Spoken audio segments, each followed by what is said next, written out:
Hello, I'm Ian and this is Somerset News Network. Now, I don't know how true this is, but it was on Dan Wotton's show last night. He came up with the idea, or was telling the story, that Ben Habib, who was ousted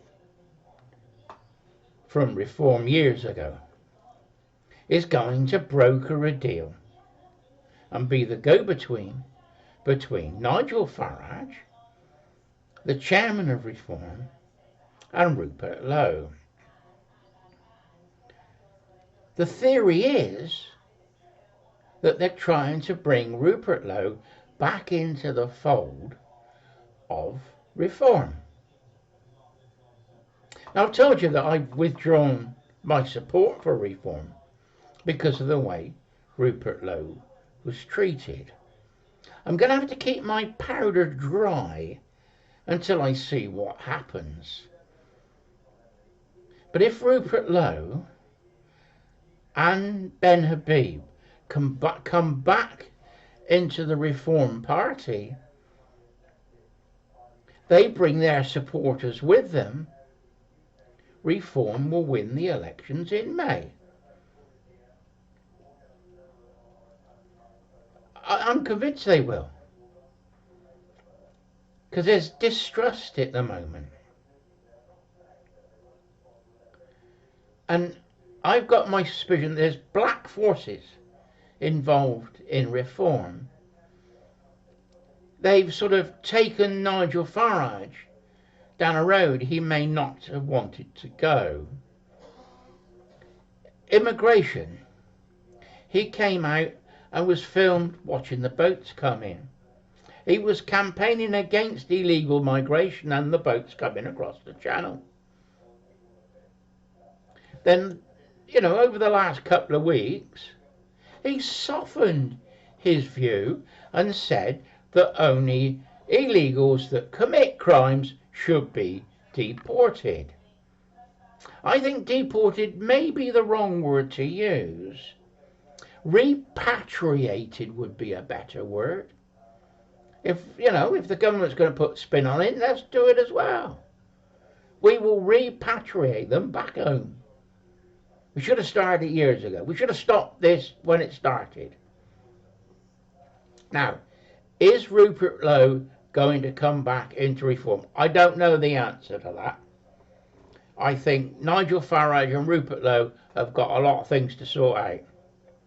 I hope it happens. I like Reform. I want to vote Reform.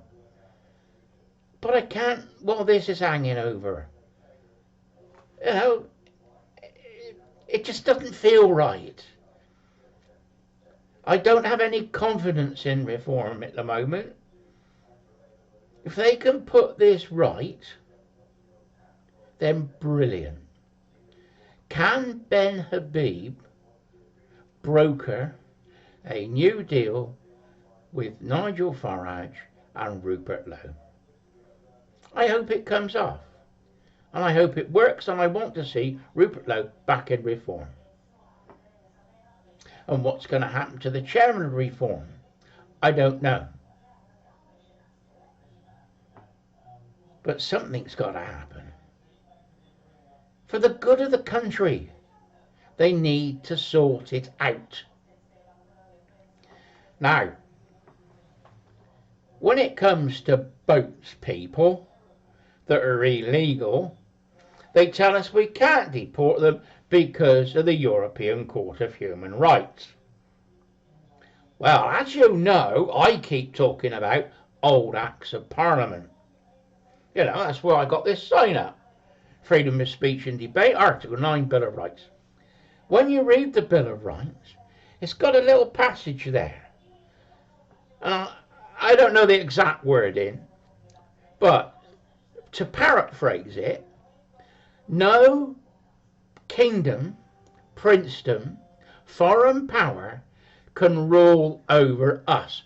Is that not what the European Court of Human Rights are doing? Why? Because we signed up for it. I would argue that signing up to the European Court of Human Rights was against the Bill of Rights, because no foreign power can rule over us. That was made in 1689. And it's still on the statute book, therefore it's still the law. So I think we can use the Bill of Rights, use that piece of the article that no foreign power should rule over us, and say, sorry, signing the European Court of Human Rights was a mistake. We had no legal right under our Constitution to do it, and we can turn back the vote, people. It's that simple. It's not complicated. Anyway, I hope that Rupert Lowe could come back into reform, and that my little rants on the Bill of Rights and what the Bill of Rights says is something they can use. Rupert Lowe talks about the Bill of Rights. Does he know about this? I don't know. He's never said it, but he should be able to use it because it's the law. It's written. It's part of our Constitution. Oh, they say, we haven't got a written Constitution. We might not have a document that's headed Constitution. But when I was in the civil service, I had the law library that I could visit. And I could take books out, could read them. I had government lawyers training me on the job.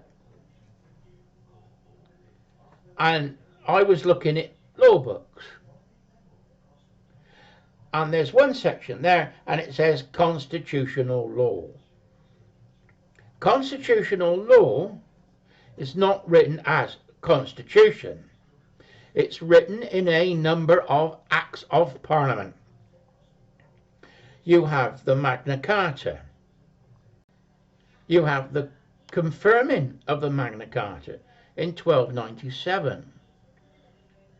Then there's 2 or 3 Liberties of the Subjects Acts in the 13 and 1400s. Then that led to the Glorious Revolution of 1688, which gave us the Bill of Rights of 1689. Add to this, which is our constitutional law, the Act of Settlement. Now, the Act of Settlement was to deal with the Crown and who was the successors of the Crown. And every so often, they have a new bill that lines the succession. With our king, it's Charles, then it's William, then it's George. And that's quite simple. That's how our Constitution works. But the last clause in the Act of Settlement says that the laws of England are the birthright of the people. And I hope that if reform get going and they bring Rupert Lowe back in, that they can start using these old Acts of Parliament, because it's still the law. It's our Constitution. That's why they talk about us not having a Bill of Rights and not having a Constitution, because they don't want to talk about what we've already got. Anyway, I think I've said enough. Bye-bye.